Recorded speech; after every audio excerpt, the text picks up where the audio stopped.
Hello friends, ఈరోజు మనం CPI based inflation గురించి తెలుసుకుందాం. సిపిఐ అంటే కన్జ్యూమర్ ప్రైస్ ఇండెక్స్. సో దీనికంటే ముందు ఫస్ట్ ఇన్ఫ్లేషన్ అంటే అర్థం ఏంటి? ఇన్ఫ్లేషన్ అంటే ఒక వస్తువులు మరియు సేవల ధరలలో వచ్చే పెరుగుదల. ఒక సంవత్సర కాలంలో ఒక ఆర్థిక వ్యవస్థలో వస్తువులు మరియు సేవలు గూడ్స్ అండ్ సర్వీసెస్ యొక్క ప్రైసెస్‌లో వచ్చిన రైజ్‌ని మనం ఇన్ఫ్లేషన్ అని చెప్పి అంటాం. ఇన్ఫ్లేషన్ వల్ల ఏం జరుగుతుంది? ఇన్ఫ్లేషన్ అర్థం చేసుకునేటప్పుడు ఒక very important concept that everybody should understand ఏంటంటే, ఇన్ఫ్లేషన్ పెరుగుతున్నప్పుడు ఒక వ్యక్తి కొనుగోలు శక్తి తగ్గిపోతుంది. ఇది ఫస్ట్ అర్థం చేసుకోవాలి. మీకు సింపుల్ ఎగ్జాంపుల్‌తో చెప్తాను. మన దగ్గర ఈరోజు రూ. 100 ఉన్నాయనుకోండి. 2020లో. ఈ రూ. 100కి లెట్ అస్ అస్యూమ్ 10 ఎగ్స్ వస్తున్నాయి అనుకోండి. అంటే ఒక ఎగ్ ఎంత పెట్టి కొన్నట్టు మనం? రూ. 10. ఎగ్స్ యొక్క ధర పెరిగిందనుకోండి 2021లో. ఎగ్స్ యొక్క ధర ఒక రూ. 10 కాస్త రూ. 20 అయ్యిందనుకోండి. ఒక ఎగ్ రూ. 20 అయినప్పుడు అదే రూ. 100తో మనం ఎన్ని ఎగ్స్ కొనగలం? We can only buy 5 eggs. 100 ఏమి మారలా. 2020లోనూ రూ. 100, 2021లోనూ రూ. 100. కానీ దాని యొక్క కొనుగోలు శక్తి 10 గుడ్లు కొనగలిగిన రూ. 100 ఈరోజు కేవలం 5 గుడ్లు మాత్రమే కొనగలిగింది. అంటే కొనుగోలు శక్తి, పర్చేసింగ్ పవర్ అనేది తగ్గిపోతుంది. ఇన్ఫ్లేషన్ గురించి ఎప్పుడు విన్నా మీరు ఇది మైండ్‌లో పెట్టుకోండి. ఇన్ఫ్లేషన్ ఎక్కువవుతుంది, ధరల పెరుగుదల ఎక్కువవుతుందంటే మనీ యొక్క పవర్, మనీ యొక్క వాల్యూ తగ్గిపోతుంది. మనీ యొక్క కొనుగోలు శక్తి తగ్గిపోతుంది. మనం రూ. 100గా తినం కదా మనం. రూ. 100తో వస్తువులు కొనుక్కొని తింటాం. సేవలు కొనుక్కొని అనుభవిస్తాం. ఆ వస్తువులు, సేవలు పెరిగే కొద్దీ ఈ వస్తువు ఈ రూ. 100 యొక్క విలువ తగ్గిపోయినట్టే లెక్క. సార్ రూ. 100 కదా అప్పుడు, ఇప్పుడు రూ. 100 కదా అని చాలామంది అంటూ ఉంటారు. కానీ రూ. 100 అనేది కాగితం కాదు. దానికి విలువ ఎలా వచ్చింది? దానికి కొనుగోలు శక్తి ఉంది గాబట్టే ఆ కాగితానికి ఆ విలువ. ఆ కొనుగోలు శక్తి ఇన్ఫ్లేషన్ పెరిగేటప్పుడు తగ్గిపోతూ ఉంటుందన్నమాట. అయితే ఇన్ఫ్లేషన్‌ని ఎలా మెజర్ చేస్తారు? ఇండియాలో ఇన్ఫ్లేషన్ మెజర్ చేయడానికి 2 ఇండెక్స్‌లున్నాయి. ఒకటి డబ్ల్యూపీఐ, రెండవది సీపీఐ. ఇది హోల్‌సేల్ ప్రైస్ ఇండెక్స్ అంటారు. దీన్ని కన్స్యూమర్ ప్రైస్ ఇండెక్స్ అంటారు. 2014 వరకు అనుకుంటా, ఎగ్జాక్ట్‌గా గుర్తులేదు నాకు. 2014 వరకు డబ్ల్యూపీఐని బేస్ చేసుకొని ఇన్ఫ్లేషన్‌ని మెజర్ చేసేవారు. ఈ రోజు కూడా మనం ఇన్ఫ్లేషన్‌ని డబ్ల్యూపీఐతో, సీపీఐ రెండిటితోనే మెజర్ చేస్తాం. కానీ అఫీషియల్ ఇన్ఫ్లేషన్ డేటా అని తీసుకునేటప్పుడు ఈరోజు సీపీఐని ఉపయోగిస్తున్నారు. Consumer price index. Consumer price index అంటే అర్థం ఏంటి? దీన్ని ఉపయోగించి ఇన్ఫ్లేషన్‌ని ఏ రకంగా మెజర్ చేస్తారనేది మనం చూద్దాం. కన్స్యూమర్ ప్రైస్ ఇండెక్స్‌లో డిఫరెంట్ టైప్స్ ఉంటాయి. అయితే ఎక్కువగా ఫాలో అయ్యేది దీంట్లో consumer price index rural, consumer price index urban and consumer price index combined. ఇప్పుడు మనం ఎక్కువగా న్యూస్ పేపర్స్‌లో చూసేది ఇది. Consumer price index combined. అంటే రూరల్‌కి వేరేగా కాలిక్యులేట్ చేస్తారు. అర్బన్‌కి వేరేగా కాలిక్యులేట్ చేస్తారు. Then there is a combined figure also. ఈ కంబైన్డ్ ఫిగర్‌ని, కన్స్యూమర్ ప్రైస్ ఇండెక్స్ కంబైన్డ్ ఫిగర్‌ని మనం చూస్తాం. దీనికి బేస్ ఇయర్ వచ్చేసి 2012. 2012ని బేస్ ఇయర్‌గా తీసుకున్నారు. అసలు బేస్ ఇయర్ అంటే అర్థం ఏంటి? కన్స్యూమర్ ప్రైస్ ఇండెక్స్ అంటే అర్థం ఏంటి? ఎలా కాలిక్యులేట్ చేస్తారనేది కూడా మనకి ఒక ఎగ్జాంపుల్‌గా చెప్తాను. దీని గురించి ముందుకు వెళ్ళే ముందు we need to understand something called a retail individual like you and me. మనలాంటి ఒక సామాన్య మానవుడు ఒక మంత్‌లో జనరల్‌గా ఇంటి కోసం పెట్టే ఖర్చులేంటి? ఫుడ్ కోసం ఖర్చు పెడతారు. ట్రాన్స్‌పోర్ట్ కోసం ఖర్చు పెడుతుంటాడు. అలాగే ఎడ్యుకేషన్ కోసం ఖర్చు పెడతారు. ఎంటర్‌టైన్‌మెంట్ కోసం ఖర్చు పెడతారు. ఇలా రకరకాల ఖర్చులు ఒక రిటైల్ బయర్ పెట్టడం అనేది జరుగుతుంది. వీటిని రిప్రజెంట్ చేసేలాగా ఒక టిపికల్ ఇండియన్ పెట్టే ఖర్చుని రిప్రజెంట్ చేసేలాగా దే క్రియేట్, ఈ ఏజెన్సీస్ ఎవరైతే మెజర్ చేస్తారో they create a basket of goods. ఈ బాస్కెట్ ఆఫ్ గుడ్స్ అనేది రూరల్‌కి వేరేగా, అర్బన్‌కి వేరేగా ఉంటుంది. మళ్ళీ there is a combined basket. ఈ రెండిటిని కంబైన్ చేస్తే కంబైన్డ్ అవుతుంది. So, basket of goods create చేస్తారు. మీకు సింపుల్ ఎగ్జాంపుల్ చెప్పాలంటే మన బాస్కెట్‌లో, ఫర్ ఎగ్జాంపుల్ మన బాస్కెట్‌లో లెట్ అస్ సే మిల్క్ ఉంది. లైక్ ఎగ్స్ ఉన్నాయి. వెజ్జీస్ మాత్రమే ఉన్నాయనుకోండి. వెజిటబుల్స్, మిల్క్, ఎగ్స్ మాత్రమే ఉన్నాయనుకోండి. ఎగ్జాంపుల్ చెప్తున్నాను. యాక్చువల్‌గా 400+ ఐటెమ్స్ ఉంటాయి ఈ బాస్కెట్‌లో.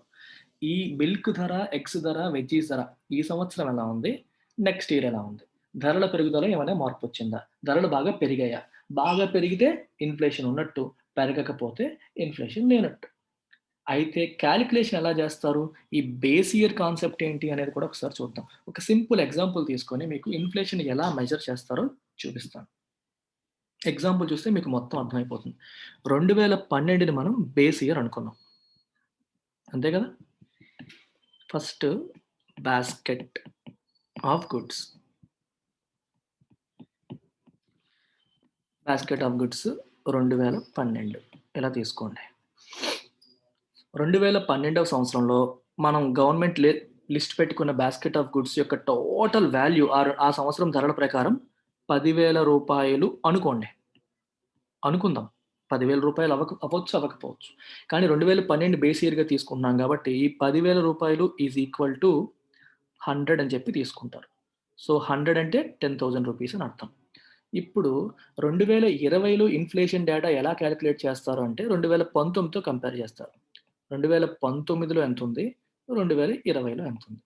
2019లో సేమ్ బాస్కెట్ ఆఫ్ గుడ్స్, ఇదే సేమ్ బాస్కెట్ ఆఫ్ గుడ్స్ యొక్క ధర లెట్ అస్ అస్యూమ్ 15,000 అనుకోండి.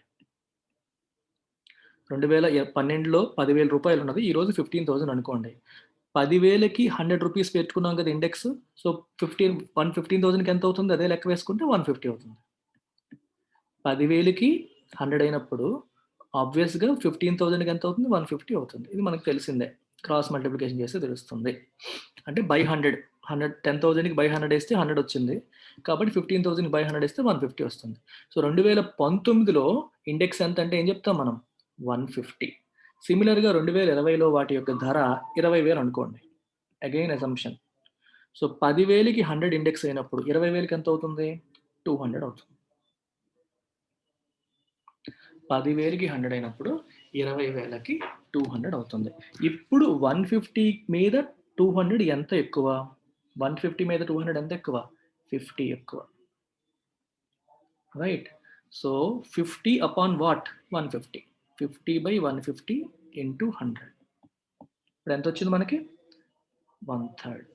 అంటే 33 1/3% ఇన్‌ఫ్లేషన్ అని మనం చెప్తాం. ఇలా కాలిక్యులేట్ చేయాలన్నమాట. ఒక బేస్ ఇయర్ తీసుకుంటాం. బేస్ ఇయర్‌లో ఆ basket of goods let's say milk, eggs, vegetables అన్నీ కలిపి రూ. 10,000 అయ్యాయి అనుకోండి 2012లో. దాన్ని మనం 100తో ఈక్వల్ చేసుకుంటాం. For the sake of simplification. ఈజీగా సింపుల్‌గా కాలిక్యులేట్ చేయడం కోసం 100తో ఈక్వల్ చేసుకుంటాం. సో, ఇదే లెక్క ప్రకారం 2019కి, 2020 కూడా వేసుకుంటాం. సేమ్ బాస్కెట్ ఆఫ్ గుడ్స్ 2019లో ఎంత రేటు? సో, దాన్ని 100 లాగా నంబర్ వేసుకోవడం. 10,000 100 అయితే 15,000 150 అవుతుంది. అలాగే 20,000 200 అవుతుంది. సో, 150కి 200కి ఎంత పెరిగింది? అలాగే 2021లో 30,000 అయిందనుకోండి అసంప్షన్. 30,000 అంటే ఏమైనట్టు? దీని ప్రకారం 300 అవుతుంది. సో, 200 పైన 300 అంటే 100 పెరిగినట్టు. బేస్ ఏంటి? 100/200. 200 పైన 100 పెరిగింది. అంటే 50% ఇన్‌ఫ్లేషన్ ఉంది అని అర్థం. ఈ రకంగా ఇన్‌ఫ్లేషన్‌ని మెజర్ చేస్తారు. CPI based inflation, WPI based inflation ఏదైనా సరే ఒక they take a basket of goods. Base ఇయర్‌లో ఆ బాస్కెట్ ఆఫ్ గుడ్స్ యొక్క ధర ఎంత? ఆ ధరని 100తో ఈక్వల్ చేసుకుంటాం. సో, వి స్టార్ట్ విత్ 100 అన్నమాట. అలాగే ప్రతి సంవత్సరానికి కూడా ఆ బాస్కెట్ ఆఫ్ గుడ్స్ యొక్క ధర ఎంత? అక్కడ 100 చేసినట్టుగా ఇక్కడ కూడా మనం చేసుకోవాలి. 10,000 100 అయితే 15,000 150 అయింది. 20,000 200 అయింది. Then make a comparison. రెండిటికి మధ్యలో డిఫరెన్స్ ఎంత ఉంది పర్సెంటేజ్ పరంగా చూసుకోవడమే. దట్స్ ఇట్ అండి. Very easy. చాలా అసలు ఏమాత్రం కష్టం లేదు. ఇండియన్ ఎకానమీ కోర్సు నేను చెప్పే ఇండియన్ ఎకానమీ కోర్సు జాయిన్ అవ్వాలి అనుకుంటే, బై మీ జాయిన్ అవ్వాలి అనుకుంటే ఈ నంబర్‌కి కాల్ చేయొచ్చు. 9241262391.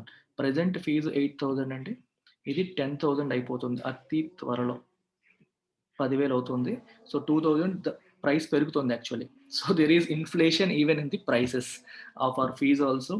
జాయిన్ అవ్వాలనుకునే వాళ్ళు without any further delay join అయిపోవచ్చు. All classes come live as well as recorded. Lifetime validity. And this covers UPSC prelims as well as mains. Prelims మరియు మెయిన్స్ రెండింటిని కూడా కవర్ చేస్తుంది. సో, మెయిన్స్‌కి కూడా మీరు సిద్ధమైపోతారు. ఇదే కోర్స్‌లో భాగంగా గ్రూప్ 1 ప్రిపేర్ అయ్యే వాళ్ళకి గ్రూప్ 1 ఎకానమీ కూడా ఇందులో భాగంగా నేను ఇస్తాను. So UPSC prelims and mains plus Group 1 economy of TSPSC and APPSC is also part of the same course. దానికి సెపరేట్గా ఏమీ పే చేయాల్సిన అవసరం లేదు. Whenever the notification for Group 1 comes, అప్పుడు ఆ పోర్షన్ కవర్ చేస్తాను. అదర్వైజ్ అంతవరకు UPSC పోర్షన్ మాత్రమే కవర్ అవుతూ ఉంటుంది. That's it. Call this number. If you're interested, you can join soon. Thank you very much.